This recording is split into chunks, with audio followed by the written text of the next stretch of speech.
Is jy nog op koers van jou voorneme wat jy al gemaak het om die evangelie te verkondig, om die Here te verkondig, ten minste net vir 'n jaar? Is jy nog op koers met dit wat die Here vir jou uitgewys het, hierdie plan wat hy vir jou uitgewys het? Is jy nog daar, of het jy afgewyk? Of maak jy nog verskonings vir al die reëse wat in jou land is?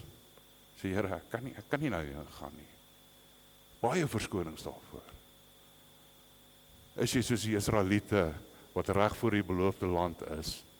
Sê, nee, Here, ek kan nie nou nie. Waar staan jy? Waar staan jy in jou geloof met God?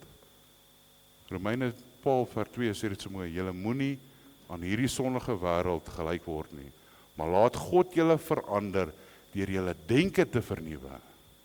Dan sal julle ook kan onderskei wat die wil van God is, wat vir hom goed en aanneemlik en volmaak is. So as ek van die pad af raak, kom ek weer tot stilstaan voor God, doen ek introspeksie en ek raak stil by die Here.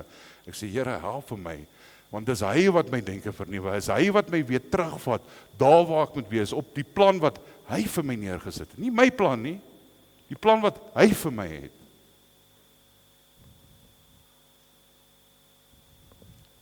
Daar sal altyd reëse in jou beloofde land wees. Maak nie saak waar jy nie gaan nie. Maak nie saak wat die Here vir jou gee nie. Daar sal altyd reëse wees. Daar sal altyd iets wees om te oorkom. Maar dis waar jy God moet begin vertrou en sê, Here, hier's ek. Ek wil daai Caleb gees wil ek aanvat en ek wil sê, Here, maak nie saak wat hierdie ou langs my sê nie. Ek wil die Here dien en ek gaan opreg die Here dien. Maak nie saak wat voor my kom nie. Maak nie saak hoe groot die reëse is nie. Ek sal God dien. Hierdie moet wakker word in jou.